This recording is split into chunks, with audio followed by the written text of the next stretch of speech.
Assalamualaikum warahmatullahi wabarakatuh. Waalaikumsalam warahmatullahi wabarakatuh. Alhamdulillahirabbil alamin.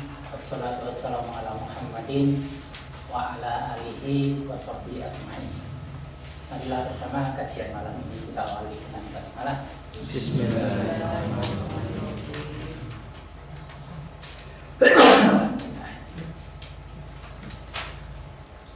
Kajian juz diri,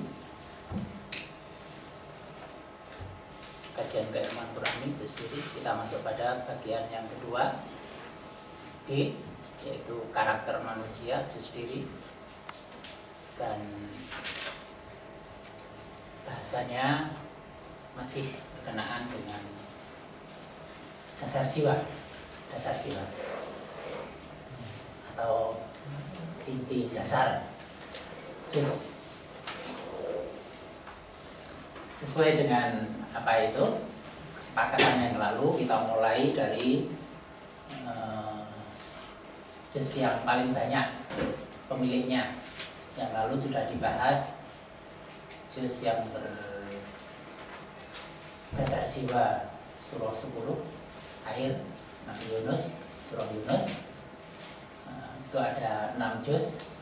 Urutan berikutnya itu yang lalu saya kira yang apa itu dasar jiwanya Ibrahim, api, tapi ternyata juz yang dasar jiwanya surah Ibrahim itu hanya 3, sedangkan juz yang dasar jiwanya surah 9 atau Bah itu ada 4. Karena itu ini kita dahulukan.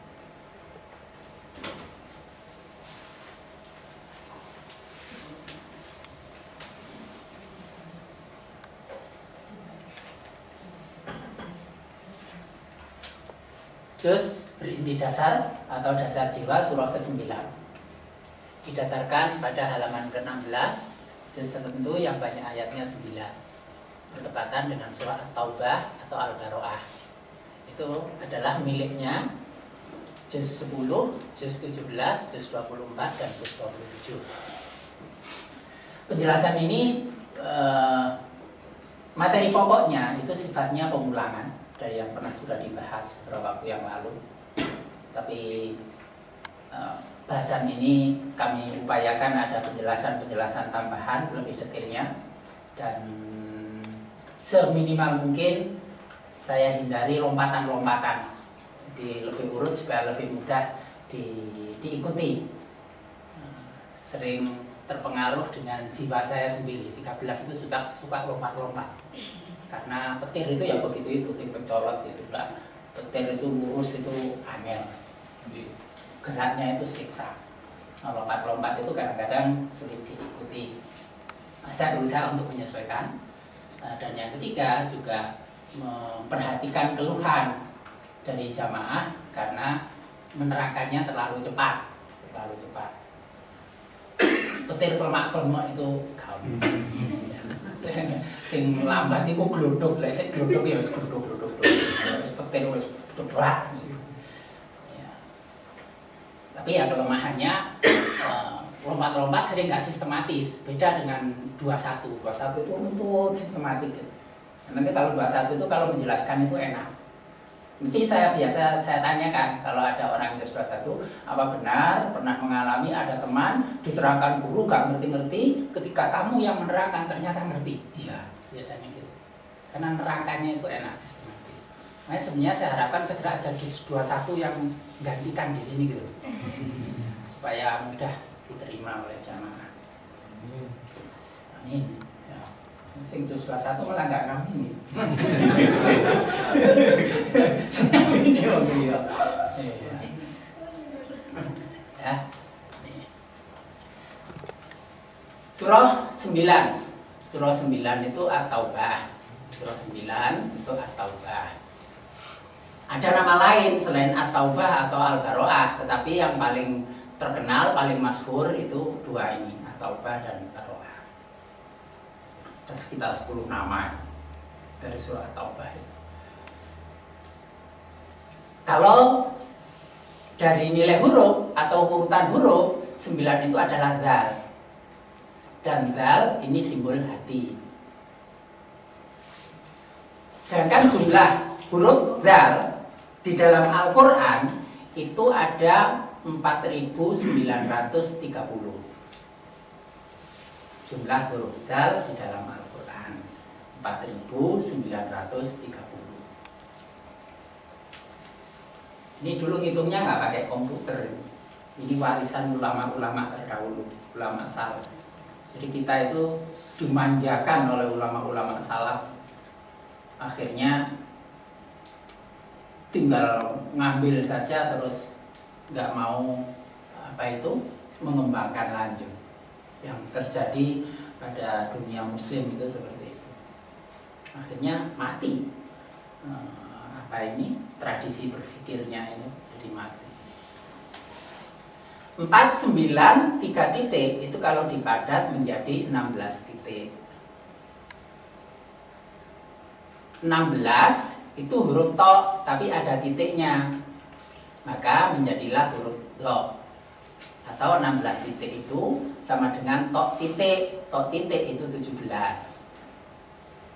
huruf do. Do itu simbol kebenaran atau estimasi, prediksi, pendekatan kepada kebenaran. Karena itu sudah tampak dari awal sini salah satu ciri atau karakter juz 10, 17, 24, 27 itu punya kemampuan prediktif, kemampuan forecasting, memperkirakan. Jadi kalau dia buat analisis masa depan yang mendekati kebenaran, itu bakatnya dimiliki oleh juz-juz ini. Jadi kalau masuk badan meteorologi, geofisika itu mestinya senang mereka, karena tersalur, jiwanya tersalur juz-juz ini. Kan itu bukan ramalan, kan memperkirakan, forecasting itu, perakiraan itu kan berdasarkan fenomena yang terjadi dengan pengukuran. Kalau kecepatan air, volume air sekian, sedangkan kekuatan bendungan sekian, dalam berapa hari jebol. Itu kan bukan ramalan, tapi perhitungan, analisis. Kekuatan bendungan itu berapa, kekuatan air berapa, kapan akan jebol. Dengan kecepatan sekian, daerah mana yang segera kena banjir, mana yang segera dievakuasi. Nah ini kan forecasting, itu prediksi, itu estimasi. Bisa estimasi, bisa kebenaran yang sifatnya jadab itu yang langsung pemberian dari Allah. Sudah nggak pakai estimasi, nggak pakai forecasting, sudah pasti begini. Walaupun kadang-kadang tidak jelas, tidak seluruhnya dijelaskan, tetapi isyaratnya itu ada. Seperti buku banjir besar. Air laut akan naik. Waktu itu diterangkan tahun 2001 ya, mulai diterangkan 2001. Nggak jauh opo yo, naik 1000 km ku koyo opo air laut akan naik. Ternyata kejadiannya 2004 atau 2006? 2004 ya, 2004 tsunami Aceh itu. Itu bukunya masih ada tentang banjir besar. Ada ulama lain yang memperoleh isyarat Indonesia akan terjadi bencana yang luar biasa, tapi itu apa? Nggak tahu. Ada orang yang ngaji di tempat lain, ada seorang guru ngaji yang mengatakan, ini kita harus waspada, hati-hati. Akan terjadi bencana besar di Indonesia, tapi bencananya itu apa? Itu nggak tahu. Di sini waktu itu Pak Munati menyatakan terjadi banjir besar, yaitu air laut yang naik ke darat. Nah, sudah kita saksikan. Alhamdulillah, begitu kejadian, Pak Munati ingatannya sudah dicabut oleh Allah, sehingga diselamatkan dari kesombongan. Bisa saja namanya manusia toh. Misalnya ingatannya masih waktu itu, sing tak omong biyen no. Habis itu. Udah, namanya habis. Misalnya seperti itu. Betul-betul kasih sayangnya Allah untuk menyelamatkan hambanya. Udah nggak ingat dengan apa yang ditulis. Nah itu, ini yang pertama, karakter pokok. Sedangkan 49 itu adalah fitrah. 49 itu fitrah. Sedangkan 30 itu ya. Itu wadah. Wadah. Jadi hati itu sebagai wadah fitrah. Berarti orang-orang yang berjuz 10, 17, 24, dan 27 itu memiliki potensi hati yang memang dijadikan tempat wadah bagi fitrah.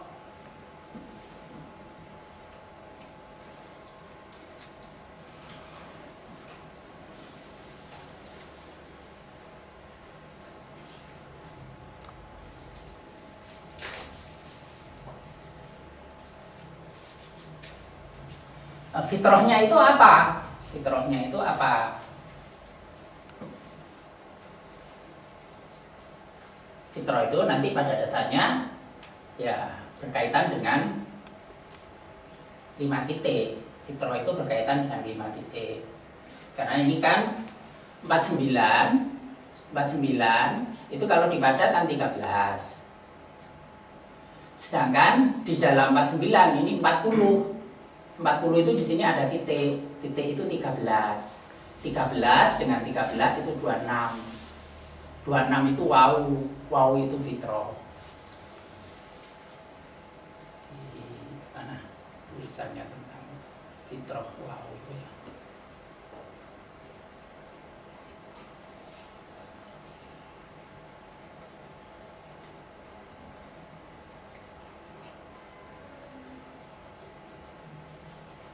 Nah ini fitrah. Ini 13, 26. 26 itu wow. Wow itu berisi 5 titik ini. Jadi fitrah itu ya 5 titik itu. Pusat 5 titik itu di hati. Pusat 5 titik itu di hati. Tapi hati itu di mana Anda tahu. Nabi hanya biasa mengatakan di dada. Karena yang mudah dirasakan getarannya itu di dada. Tapi kalau orang fisiologis terus mengartikan hati itu jantung, ya enggak, itu secara fisik jantung.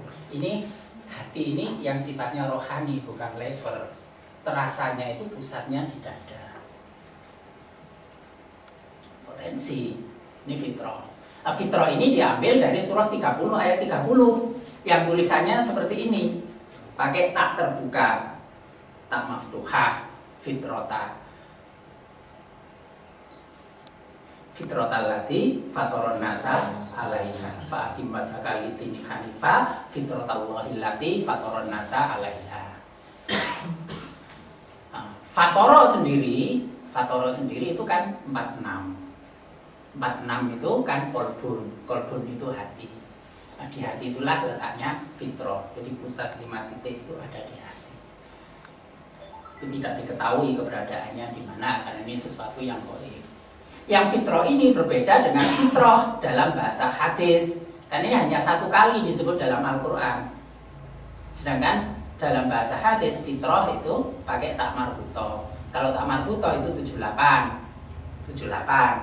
Kalau 78 padatannya jadi 15 menjadi do. Do itu langkah nyata. Nah, langkah nyatanya karena itu harus tak marbutoh ini tepat guna. Berarti fitrah yang dimaksud, fitrah dengan kode angka 49 itu adalah yang sifatnya potensial, nyangkut wawu, nyangkut 5 titik. Karena itu titik ini adalah zat, dan zat titik dalam 1 titik itu ada 5 titik. Dalam 1 titik ini ada 5 titik. Ini potensi. Yang sifatnya potensial itu sesuatu yang masih terpendam, tersimpan. Untuk menjadi bermakna itu harus diaktualkan menjadi fitrah melalui langkah nyata.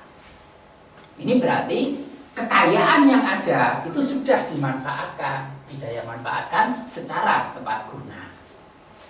Baru bermakna fitrah itu. Kalau enggak ya kita punya sesuatu yang bagus tapi tidak pernah digunakan. Sesuatu yang bagus, sesuatu yang luar biasa, sesuatu yang hebat tidak pernah dipergunakan, ya sudah.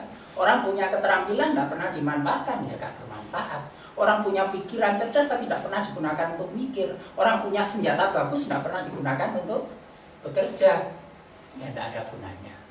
Nah, itu menjadi berguna itu ketika dilangkah nyatakan. Orang sudah punya Al-Quran, dalam hatinya ada Al-Quran, Dalam pikirannya ada Al-Quran, orang hafal Al-Quran, tapi nggak diamalkan. Langkah nyata pada ketepat gunaannya belum ada. Banyak seperti itu.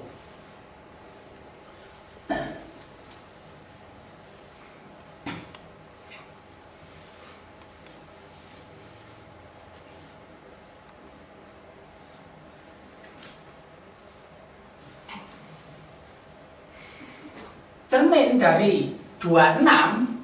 dari 26 itu adalah 62. 62 juga kita peroleh dari, kalau 49 dikeluarkan titiknya, 49 tambah 13 sama dengan 62. Ini dulu ada yang bertanya, apa dari itu? Waktu itu saya jawab, yang saya maksudkan di sini 17 itu berkonkordansi dengan 62 di sini. Tapi saya sekarang sulit menerangkan ini konkordansi ke sini karena ini saya masukkan, saya selipkan 29. Jadi saya ambil sini. Jadi ada yang bertanya dari jamaah yang lain. 62 itu dari mana? Apa dari ini? 49 tambah 13 ya. Ini secara sistematis seperti itu. 49 tambah 13 62. 62 itu cermin dari 26. Kalau dipadat ini menjadi 8, berkonkordansi dengan 17 yang kalau dipadat juga menjadi 8.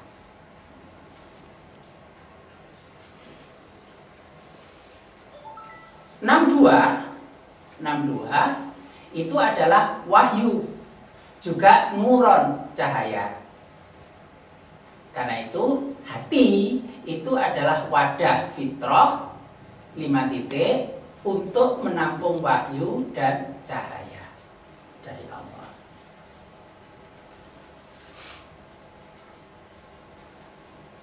Karena itu dikatakan hati itu sebagai indera yang ke-6. Hati itu sebagai indera yang ke-6.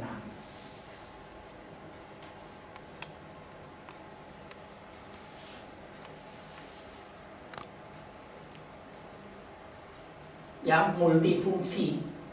Kalau panca indera itu terbatas, tapi hati itu menyangkut indera dengan fungsi yang beragam.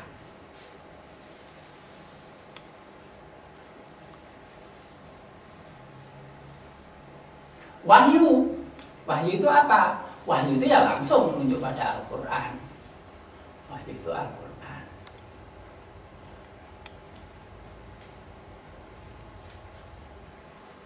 Wahyu 62 padatannya 8, Nuron 62 padatannya 8, menjadi 88. 88 itu Al-Quran. Al-Quran itu adalah sebagai roh yang kedua. Al-Quran itu adalah sebagai roh yang kedua. Karena Allah dalam Al-Quran menyebut Al-Quran itu sebagai roh. Wa anzalna ruhan. Manusia itu terdiri atas jasad dan roh.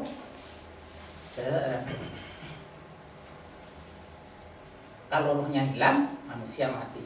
Tapi ada roh yang kedua, yaitu Al-Quran. Karena Al-Quran disebut roh. Jasad dari tanah, nutrisinya dari tanah. Maka untuk memenuhi nutrisi jasad, ya manusia mencari karunia Allah yang ditumbuhkan, dikeluarkan dari tanah. Sedangkan roh itu nutrisinya itu ya yang bersifat rohani.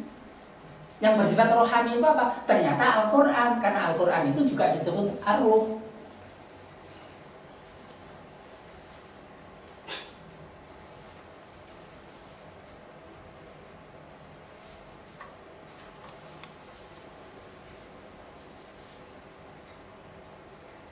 Surah Al-An'am ayat berapa itu?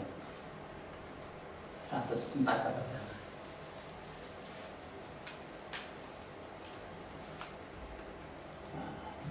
Al-Quran itu juga disebut nur, cahaya yang menerangi. Ya, Al-Quran itu sebagai roh yang kedua, sebagai cahaya. Itulah wahyu Allah.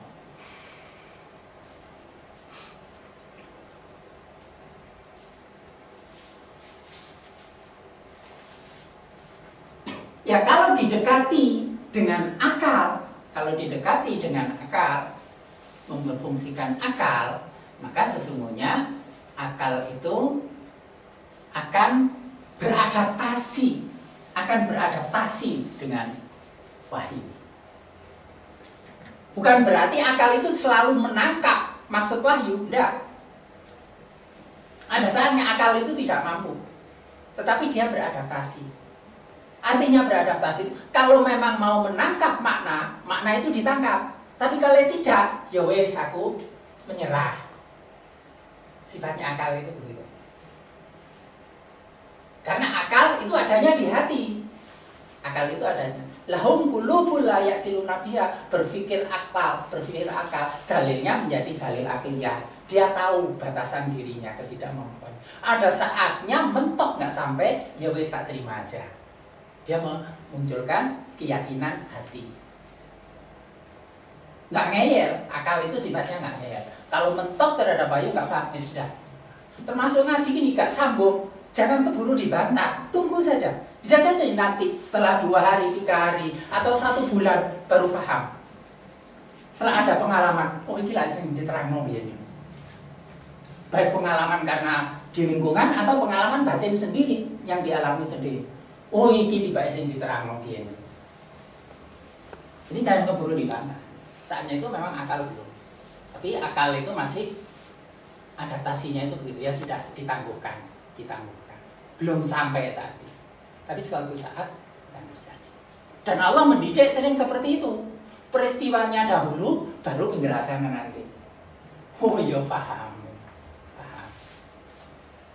Karena kalau peristiwanya dulu, baru pemahaman, itu lebih melekat, lebih kuat. Tapi lek diterangno, pas ngomongno karo ndowen wis gak nyambung-nyambung.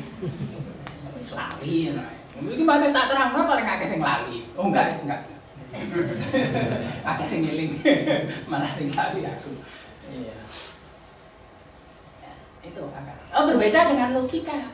Logika itu sering ngeyel. Masa ngono? Kok iso? Ya apa? Gak masuk akal ya, mesti aja aku gak berakal kok. Gak masuk akal. Mau akalnya ciri, gak masuk. Barang gede gak bisa masuk. Logikanya yang gede, tapi dipaksakan ternyata gak cocok. Nah, perbedaan akal dengan logika itu di mana? Nah, kan di sini. Logika itu natik. Tokof itu 37. 37 itu balasa, yublisu, bingung, putus asa. Cirinya orang banyak logika itu gampang bingung, gampang putus asa. Jadi kalau terhadap ketentuan Allah, terhadap perbuatan Allah didekati dengan logika, sering bingung atau putus asa. Sudah, itu cirinya begitu. Jadi kok bingung, kok putus asa, waduh ini logikanya sing.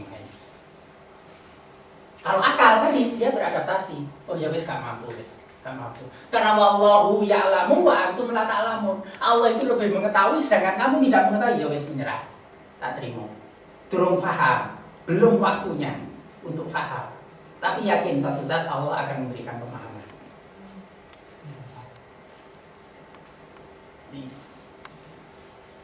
Sedangkan nun yang 25 ini ada 20 itu aroda, keinginan. Nah, natikun itu logika itu daya dorongnya itu adalah adanya keinginan itu. Keinginan apa? Atas sajian. Itu ingin cepet-cepet ngerti itu, ndang paham, ndang opo, ndang karepe ndang cepet terhadap sajian. Maunya cepet. Nah, sedangkan 20 kalau ditambah 37 ini menjadi 57. Ini 57 ini adalah nafsu. Jadi logika itu memang gandengannya dengan nafsu. Di dalamnya ada keinginan-keinginan terhadap sajian.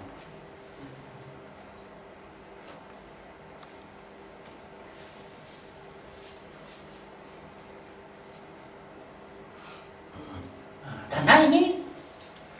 karena itu nafsu ini, terutama nafsu ini terutama melonjak, keinginannya itu melonjak pada hari kedua dan hari kelima.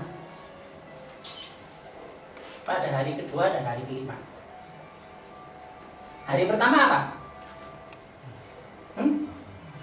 Ahad. Hari kedua Isnain, Senin. Senin ini dorongan nafsu itu meningkat.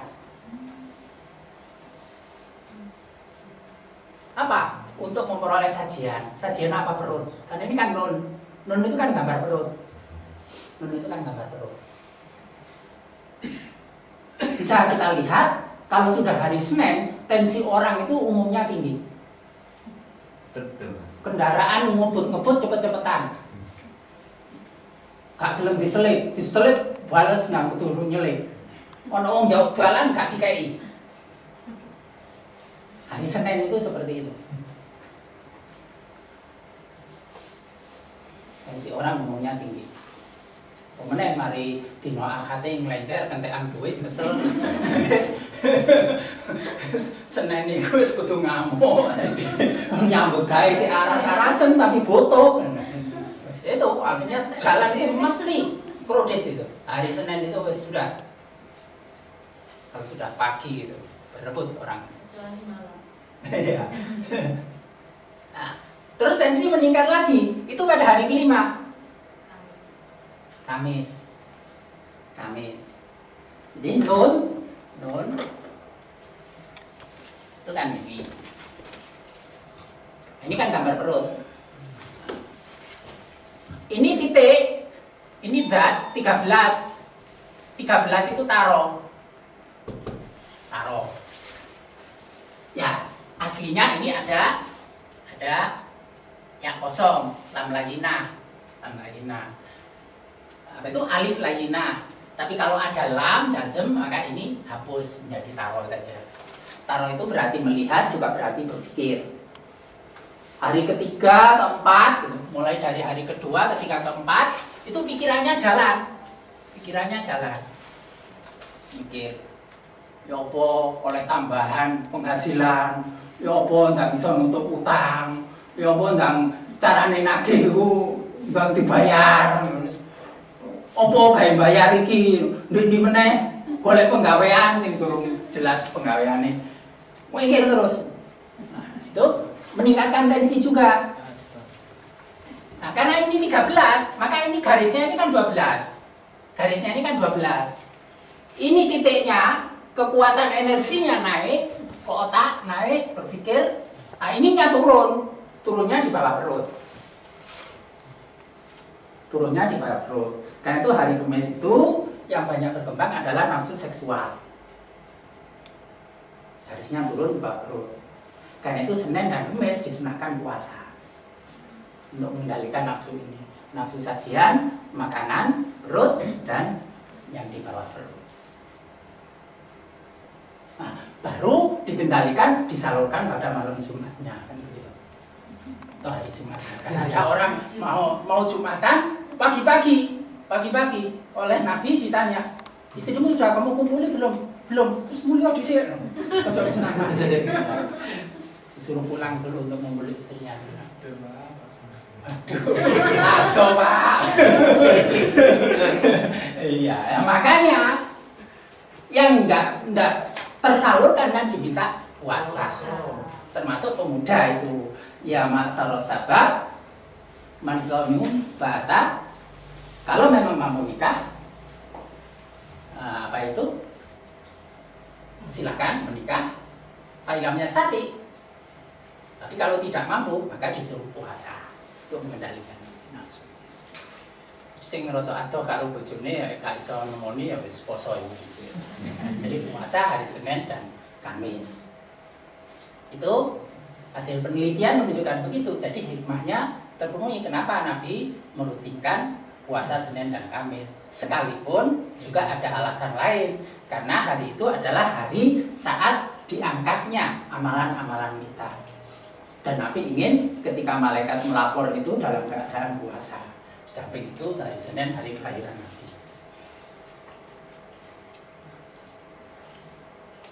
Dan juga pada puasa Bid, Yaumul Bid, hari putih saat bulan purnama. Itu kaitannya dengan juga dinamika manusia.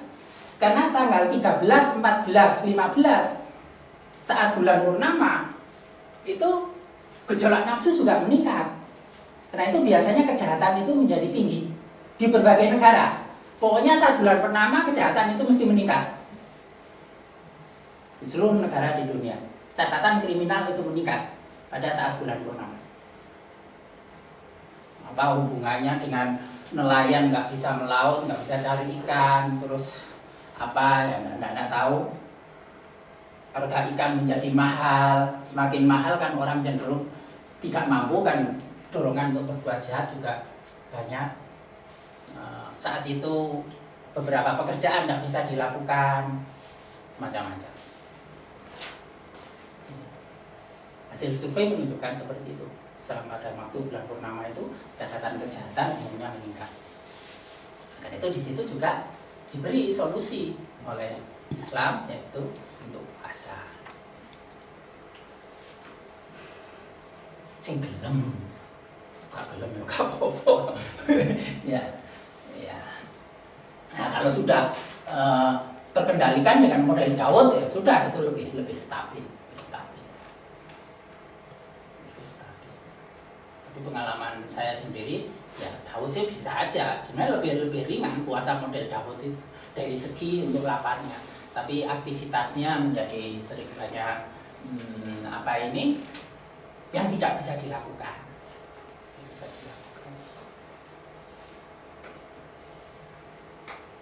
Makanya paling top itu ya betul-betul sudah Daud aja. Kalau orang kan mengatakan ini puasa ya puasa lah, itu 3 hari. Kalau enggak ambillah Senin Kamis. Saya masih kuat lagi ya sudah ambil Daud aja. Udah Daud itu seperti nggak usah Daud ditambah Senin Kamis ditambah 3 hari nggak usah. Daud itu sudah ngetop itu sudah.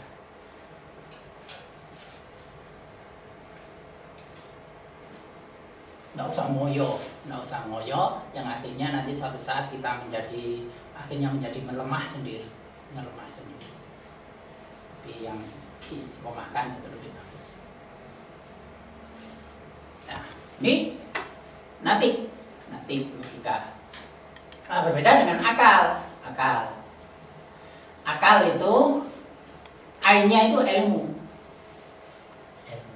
Tapi kalau dari natikun itu tidak ada tanda-tanda ilmu itu keluar dari mana. Ilmu ini keluar dari mana. Nah, tapi akal itu langsung ainnya menunjukkan ilmu.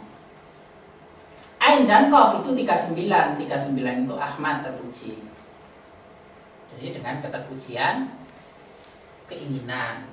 Kalaupun ada keinginannya itu terpuji. Karena ini kalau dipadatkan menjadi 12 itu kan ambisi, keinginan, tapi yang terpuji, jadi dibatasi oleh keterpujian.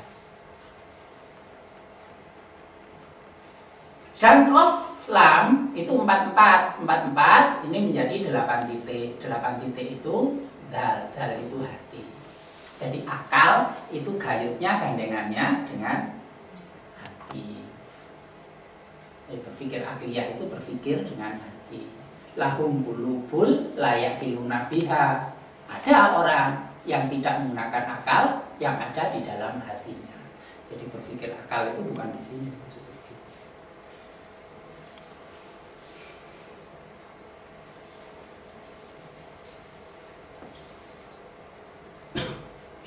Terpuji terhadap diri sendiri maupun terhadap zat hidup. Terhadap zat hidup. 8 titik itu. Ini perbedaan akal dengan logika.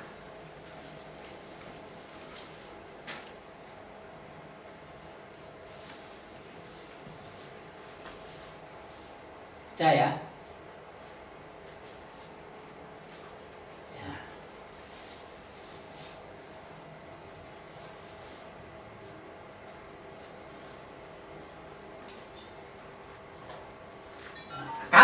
Berpikir akal, nanti akal akan adaptasi terhadap wahyu. Maka tidak ada gejolak di wadah fitrahnya. Artinya tidak bergejolak.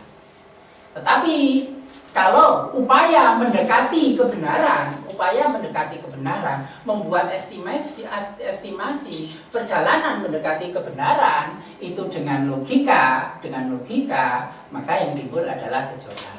Karena 16 titiknya 13 ini menjadi 29, menjadi logika. Yang duanya logika. Kalau berpikir dengan logika, maka timbul gejolak di hati. Itu tadi menjadi balasa tadi, bingung, putus asa. Prosesnya bingung, nggak sampai putus asa.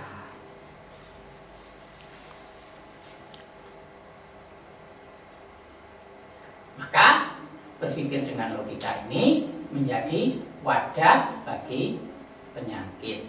Wadah bagi penyakit. Penyakit hati ini loh. Penyakit hati. Penyakit hati.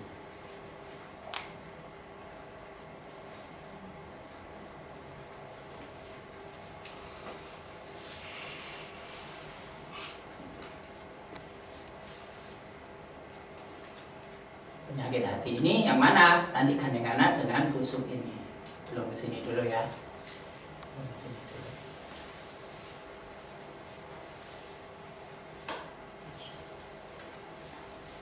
Karena itu dalam surah 8 ayat 24.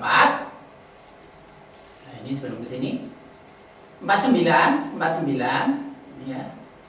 49 itu adalah Al-Hujurat. 49 itu adalah Al-Hujurat. Artinya kamar atau bidang. 30 itu barzakh, batas. Jadi ada kamar-kamar, ada bidang-bidang, dan itu ada batasan-batasan. Ada batasnya. Bidang ini dengan batasan ini, bidang ini dengan batasan ini, bidang ini dengan batasan ini. Karena itu ciri yang punya dasar jiwa surah 9, yaitu juz 10, 17, 24, dan 27, itu mereka menginginkan semuanya harus sesuai dengan bidangnya masing-masing. Mereka tidak mau dicampur adukkan permasalahan itu. Semua ada batasannya, ada wilayahnya sendiri-sendiri. Harus dicampur aduk.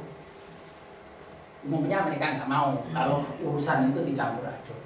Urusan bisnis ya bisnis, urusan dulur ya dulur, dicampur aduk, kacau. Itu urusan emosi, urusan ini. Urusan rumah tangga itu urusan lion. Konco ya konco, tapi urusan duit ya siji. Gitu itu. Nggak mau dicampur aduk. Jadi semua ada bidangnya sendiri. Karena itu mereka juga menyadari tentang ada perbedaan individual. Perbedaan individual. Jadi Hujurat ini nyambut perbedaan individual. Tiap orang itu punya keahlian sendiri-sendiri, punya urusan sendiri-sendiri, punya permasalahan sendiri-sendiri. Yang tidak begitu saja mengambil alih caranya orang. Caranya orang itu belum tentu cocok untuk diri kita. Karena memang masing-masing berbeda. Terus niru-niru saja nggak mesti cocok. Bono konggone tutur kerupuk sukses, wakil kuape sak kamu kono tutur kerupuk, wis bangkrut gak laku kabeh. Ya. Nah, di sini ada kerja di pabrik nggak cocok, jualan ini nggak cocok, akhirnya cocoknya bubur ya. Memang bidang bubur ya. Baru ketemu.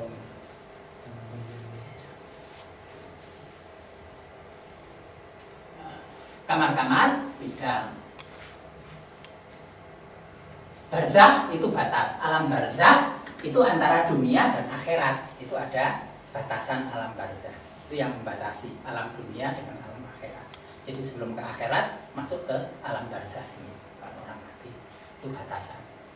Dan Allah membatasi di antara manusia dan hatinya. Surah 8 ayat 24.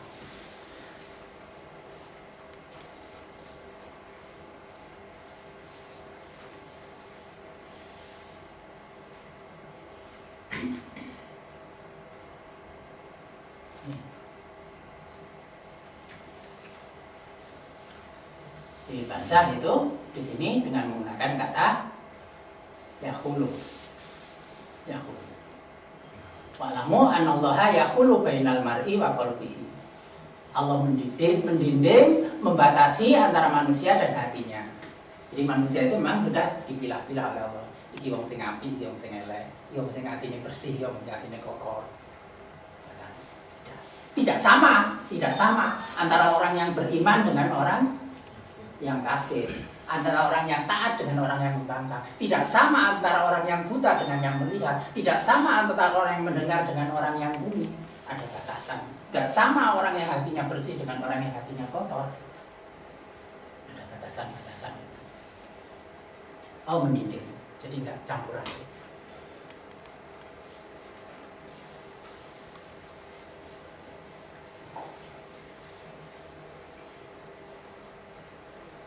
Pembatasan itu akhirnya untuk bisa melihat siapa yang dalam wilayah kebenaran dan siapa yang di luar kebenaran.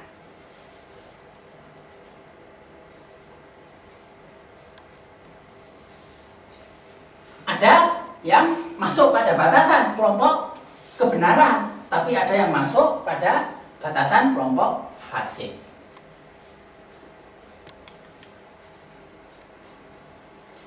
Apa fasik? Fasik itu al-khuruj anisyai, keluar dari sesuatu. Jadi yang keluar dari sesuatu itu disebut fasik. Secara bahasa, secara etimologis, secara istilah, keluar dari ketaatan kepada Allah dan Rasul-Nya. Itu yang disebut fasik. Keluar dari ketaatan kepada Allah dan Rasul-Nya. Itu yang disebut fasik. Jamaknya fusuk. Ini yang bertolak belakang. Di sini ada batasan antara kelompok yang benar dengan kelompok yang fasik.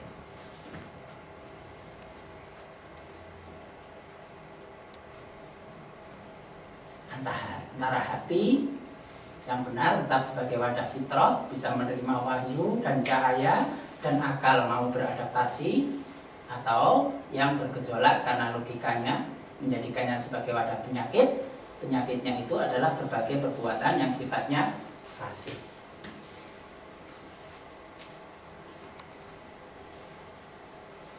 Fasik itu ada fasik kubro dan fasik sugro. Ada fasik yang besar dan ada fasik yang kecil. Fasikan itu secara bahasa keluar dari ketaatan kepada Allah. Tapi keluar dari ketaatannya pada Allah itu ada yang termasuk kelas berat dan ada yang ringan. Nah, ini ada fasik besar atau kubro dan ada fasik sugro. Fasik yang besar itu apa? Ya kafir munafik itu. Kafir, munafik, musyrik itu bagian dari fasik. Perbuatan-perbuatan orang kafir, munafik, musyrik itu mesti melakukan perbuatan fasik. Surah 9 ayat 80. Kamu mohonkan ampun bagi mereka atau tidak kamu mohonkan ampun bagi mereka adalah sama saja. Kendatipun kamu memohonkan ampun bagi mereka 70 kali, Allah sekali-kali tidak akan memberi ampun kepada mereka. Yang demikian itu karena mereka kafir kepada Allah dan Rasul-Nya. Dan Allah tidak memberi petunjuk pada kaum yang fasik. Jadi kafir itu gandengannya dengan fasik. Orang kafir itu pasti perbuatannya perbuatan fasik. Nah, fasiknya orang kafir ini yang disebut sebagai fasik kubro. Fasik yang besar. Kafiran. Keluar dari ketaatan kepada Allah dan Rasul.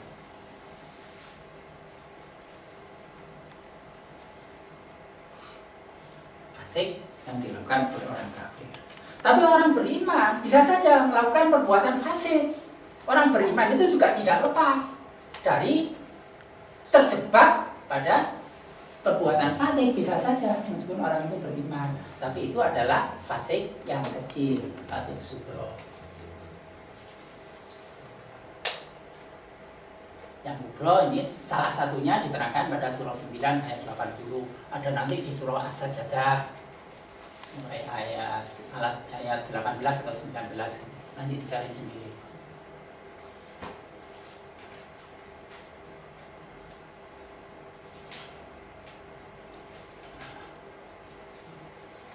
Jadi ada fasik yang sifatnya tidak sampai pada kekafiran. Ada fasik yang tidak sampai pada kekafiran. Berarti ini masuk fasik yang kecil. Wa zayyanahu fi qulubikum wa karaha ilaikumul kufra wal fusuqa wal isyan. Jadi dipisah ini. Dipisah. Jadi fasik itu dengan pengertian tersendiri. Tetapi Allah menjadikan kamu cinta kepada keimanan dan menjadikan keimanan itu indah dalam hatimu, serta menjadikan kamu benci kepada kekafiran, pada kefasikan dan kemaksiatan manusia. Jadi tersendiri. Jadi fasik yang lebih ringan daripada kekafiran itu sudah masuk fasik yang tingkatan kecil. Atau paling enggak ini tingkatan menengah dari kemaksiatan-kemaksiatan. Orang beriman maksiat ada enggak? Banyak. Iya, masih banyak.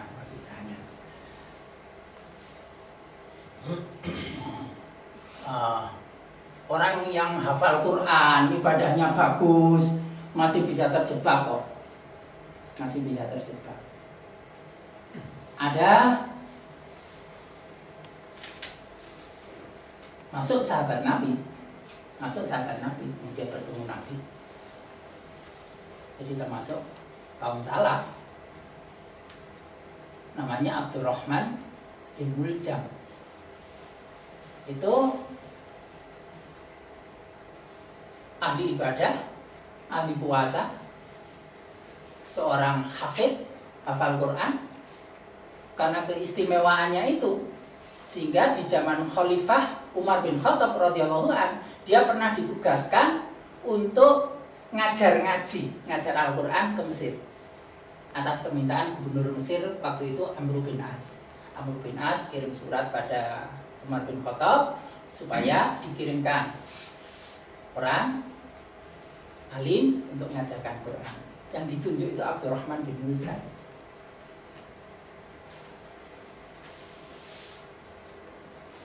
Tapi di sana pada akhirnya ini bisa jadi yang dimaksud Nabi, mereka yang membaca Quran tapi tidak lebih dari kerongkongannya.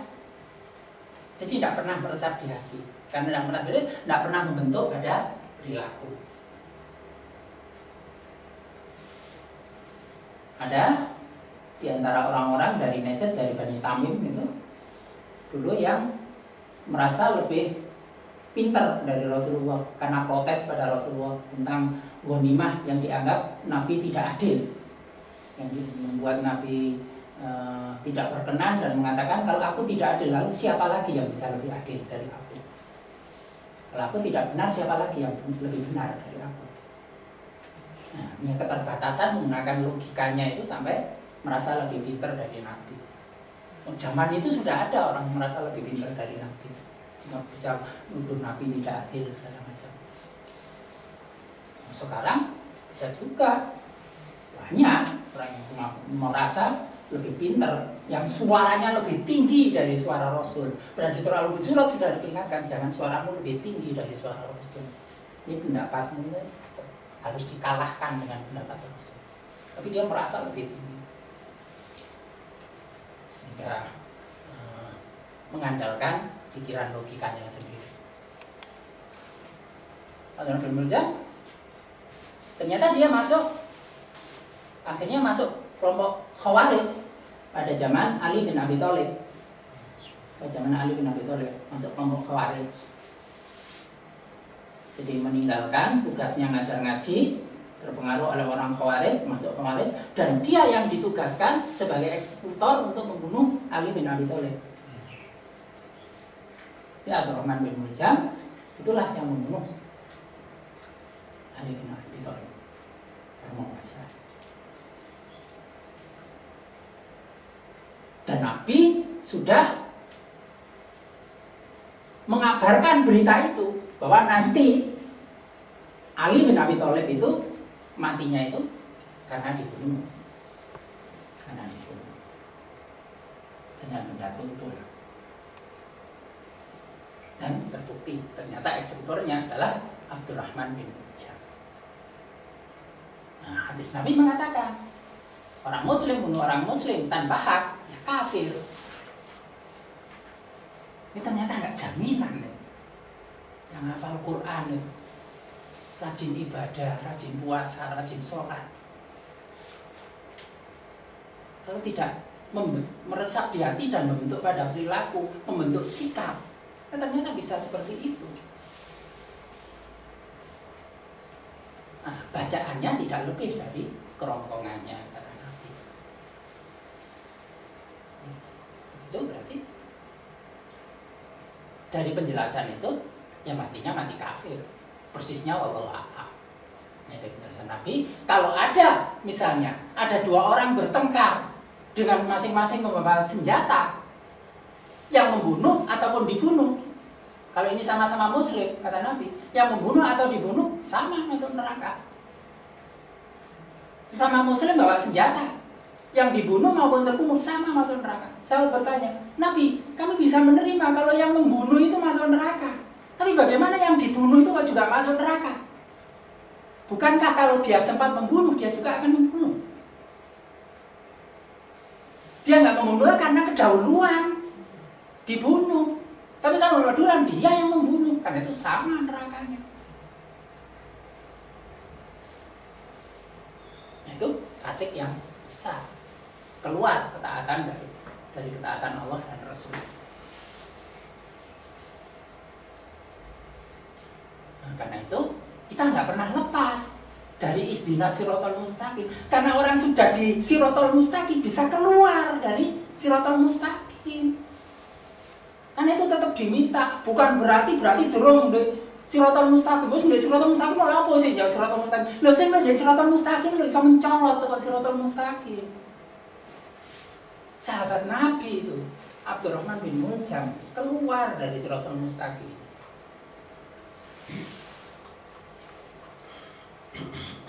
Di antara orang Khawarij itu Ali bin Abi Thalib sudah mengirimkan Ibnu Abbas, dijelaskan, akhirnya sebagian bisa tobat, sekitar 2.000 orang, tapi yang lainnya tetap bertahan. Salah satunya Abdurrahman bin Muljam.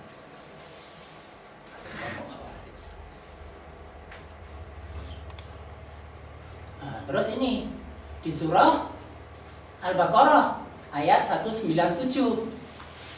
Ini juga termasuk perbuatan fasik kecil. Al-hajju ashhurun ma'lumat. Faman farada fihinnal hajja fala rafasa wala fusuqa wala jidala fil hajj. Musim haji adalah beberapa bulan yang dimaklumi. Ashhurun ma'lumat. Barang siapa yang menetapkan niatnya pada bulan itu akan mengerjakan haji, maka tidak boleh rofas. Ngomong-ngomong sing joro, jurus nang kurno. Berbuat yang mengarahkan pada hal-hal kurno. Berbuat fasik dan berbantah-bantahan. Terus gak usah peminter, gak usah debat. Juga tidak usah berbuat fasik. Moyo kepengin ibadah akhirnya masuk fasik. Apa? Oleh kepengin ngerebut iso nyium hajar aswad. Koncone disukuti dijungkrakno. Bagian dari perbuatan fasik dilakukan oleh orang-orang beriman, dilakukan oleh orang-orang yang beribadah. Nyikuti yukrakno itu termasuk menyakiti saudara beriman. Itu perbuatan fasik. Ini fasik kecil yang dilakukan oleh orang-orang yang beriman.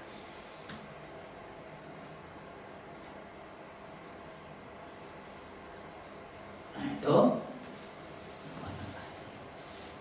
Kalau mau lebih lanjut tentang fasik itu berbagai ayat nanti bisa dicek sendiri. Jadi bombolnya tadi kufur itu, kafir pada Allah surah 9 ayat 80. Itu perbuatan fasik. Ini yang di dalam ayat ini ada kata-kata fasik ya. Fasik itu menunjuk pada perbuatan-perbuatan ini, kekufuran, mendustakan ayat-ayat Allah. 6 ayat 49, mengubah-ubah hukum Allah. 2 ayat 59, mengingkari perjanjian dengan Allah dan perjanjian dengan sesama manusia. Menyuruh berbuat mungkar, mencegah yang makruf. Perilakunya orang-orang munafik itu sebagai perbuatan fasik. menyuruh berbuat mungkar, mencegah yang harusnya menyuruh berbuat ma'ruf, mencegah yang mungkar, tapi dibalik. Memerintahkan yang mungkar, yang ma'ruf dicegah. Tidak mentaati perintah Allah, lebih cinta dunia daripada Allah. Surah 9 ayat 24. Menuduh orang baik berbuat zina, itu termasuk perbuatan fasik. Menyebarkan berita bohong, itu juga termasuk perbuatan fasik.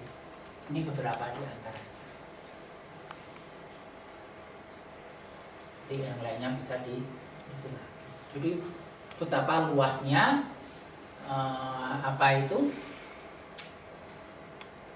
bentuk atau derivat pemunculan dari perbuatan-perbuatan fasik itu. Jadi mulai fasik yang besar sampai fasik yang kecil. Ini di antaranya.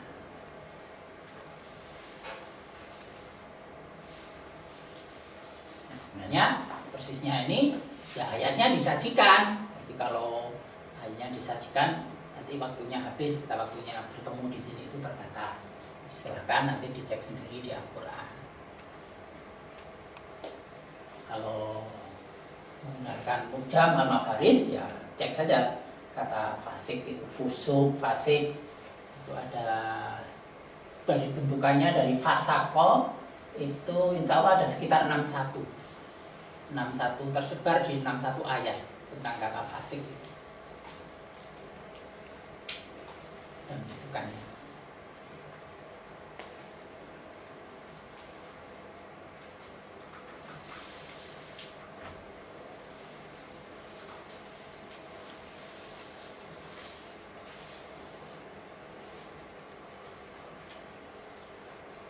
Ini namanya saya menyesuaikan. Jadi berdasarkan keluhan jamaah. Seperti nak zaman nulis biyen gak ada LCD. Nulis saya kan juga lambat ya tadi. Bisa mengikuti. Lah sing ngene kudu nangis dileh-dileh. Tadi ya kelemahannya itu. Ya memang ini dengan alat begini ini maksudnya memang biar lebih cepat. Terus nggak usah dicatat terus dikopi nggak mau flash disk terus nggak dicetak ya mestinya dicetak orang no dananya kayaknya dan nyetaknya kadang-kadang ya juga nggak sempat ini tadi juga baru selesai gitu. Kapan nyetaknya gitu. Sebagai kendala yang dialami itu jadinya bisa dicetak pada pertemuan berikutnya. Sudah? Sudah. Ya. Ini perbuatan fasik. Masih ada waktunya? 1 jam. Sudah ada pertanyaan nggak? Silakan kalau ada pertanyaan. Pak, Iya. anak saya yang jus 17 itu kalau punya keinginan itu harus dipenuhi. Iya. Kalau nggak dipenuhi ya sepuluh ngoten. Menurut Bapak enggak guyon.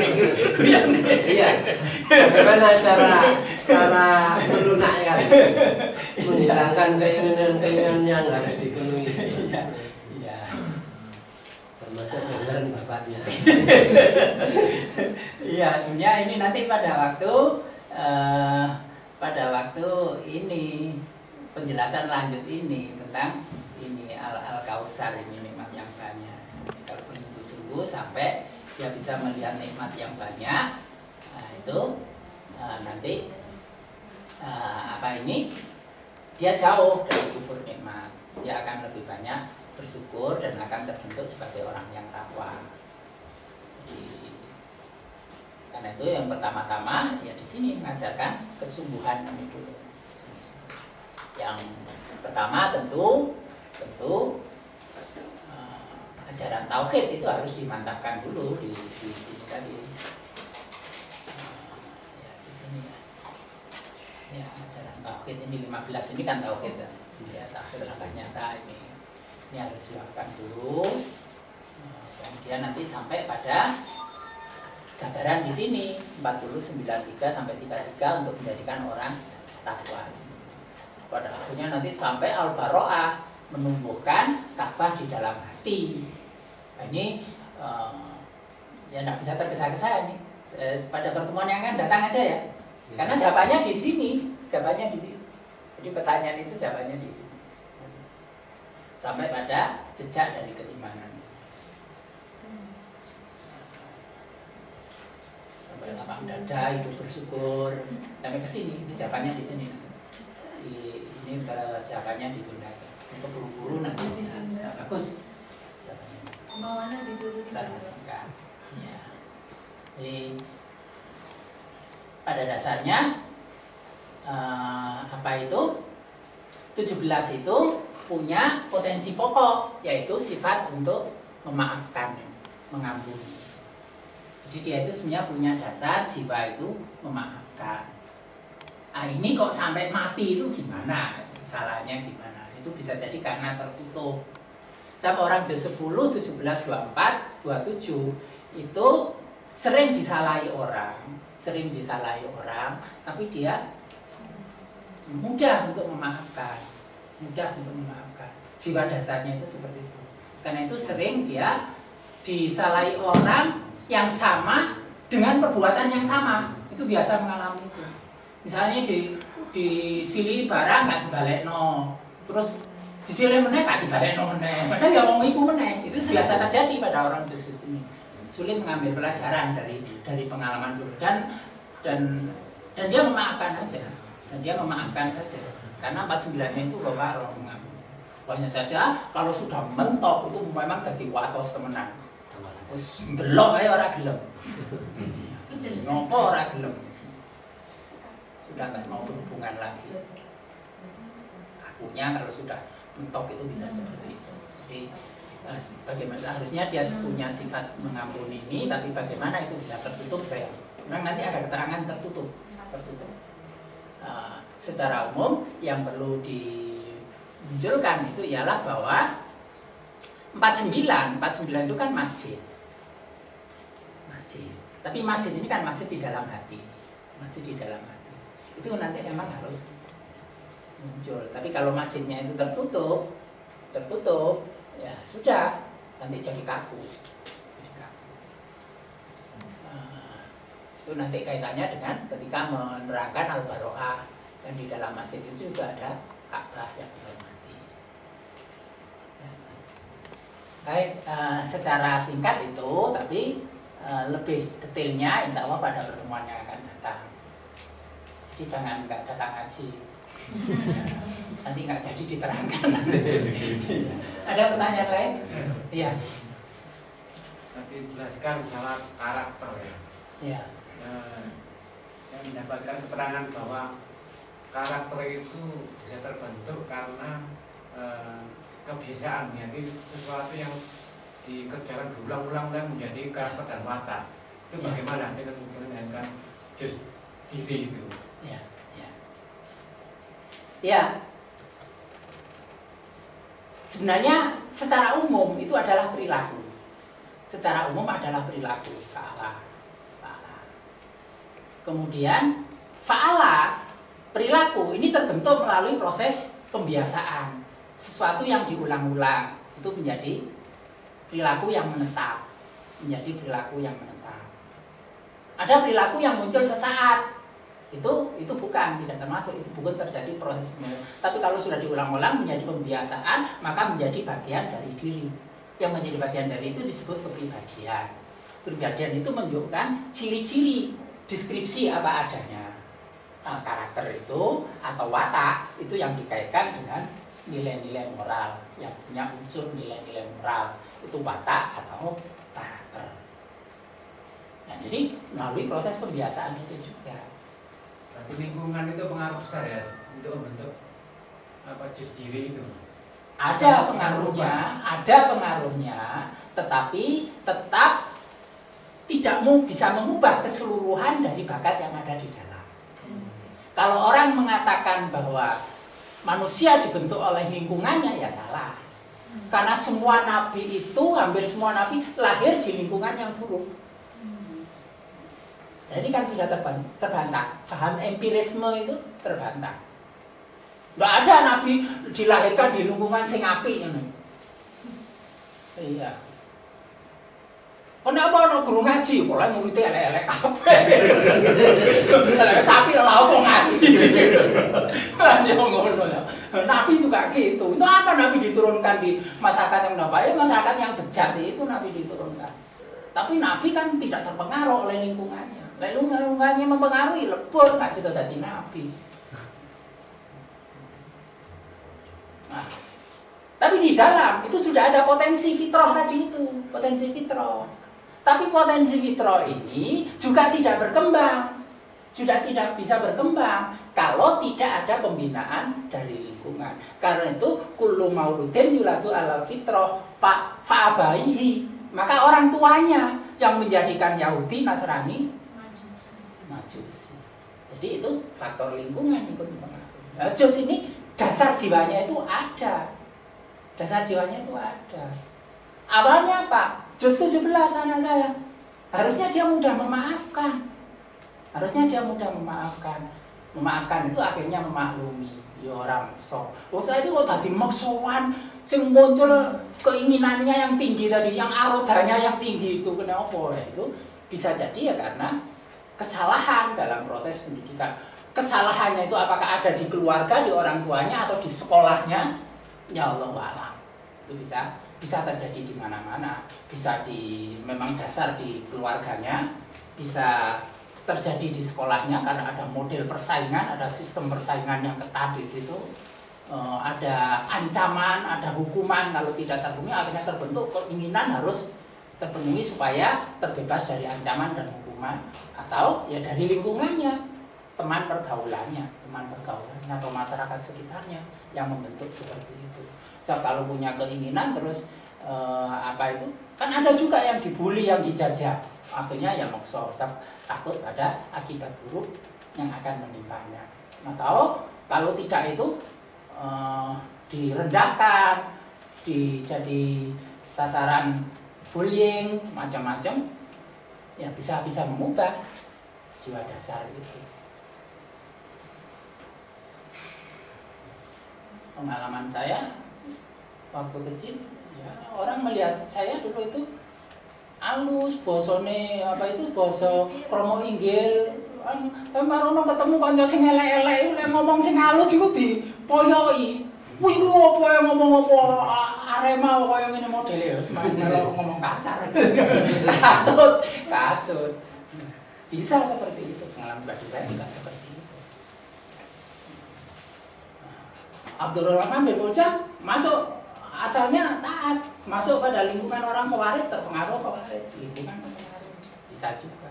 Tapi kalau dia kuat pada prinsip pendirian, ya bisa tidak terpengaruh. Nah, soalnya itu soal apa? Soal kekuatan hati itu. Karena itu ada penggambaran dari ulama-ulama dulu tentang lingkungan itu bisa jadi tidak berpengaruh. Ibaratnya adalah ikan. Ikan di laut itu tetap tidak menjadi asin walaupun ada di lingkungan laut yang asin selama ia hidup. Manusia selama hatinya hidup punya prinsip. Tapi lagi habis mati, langsung jadi asin. Nah, itu pengaruh lingkungan itu di situ. Jadi ada interaksi antara potensi yang ada di diri dengan lingkungan. Kalau ada potensi di diri tidak dimanfaatkan, ya tertutup. Nah, berkembang.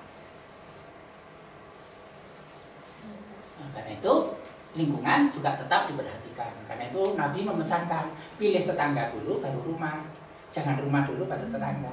Lihat tetanggamu itu baik atau enggak, lingkungan itu baik atau enggak. Kalau baik silakan sudah buat rumah di situ.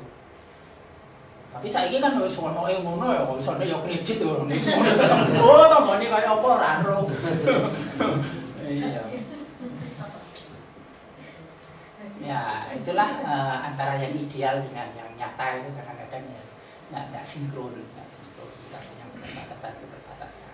Itulah tetap bahwa kita itu tetap pada kerawanan sehingga nggak pernah lepas dari permohonan ke Allah. Yang lalu saya terangkan bahwa memang dunia ini ada yang sudah disiapkan jadi, ada yang diserahkan kita untuk diolah baru bisa tepat guna pemanfaatannya. Enggak semuanya terus siap pakai, enggak. Yang siap pakai, tapi yang belum silahkan diolah. Rezeki disediakan, tapi di mana tempatnya? Nah, itu usaha pengolahan, melacak, bertebaran di muka bumi, menemukan karunia Allah. Tapi karunia sudah disediakan, tapi bertebarannya nggak ada, ya nggak ketemu. Rezekinya disediakan di Jalan Sudirman, lakune nang jalan apa itu? Jalan Salak, ya ora ketemu, nggak cocok. Nah, disitulah perlu pendekatan ke Allah itu supaya tetap dalam dunia itu nanti ada ilmu itu nanti.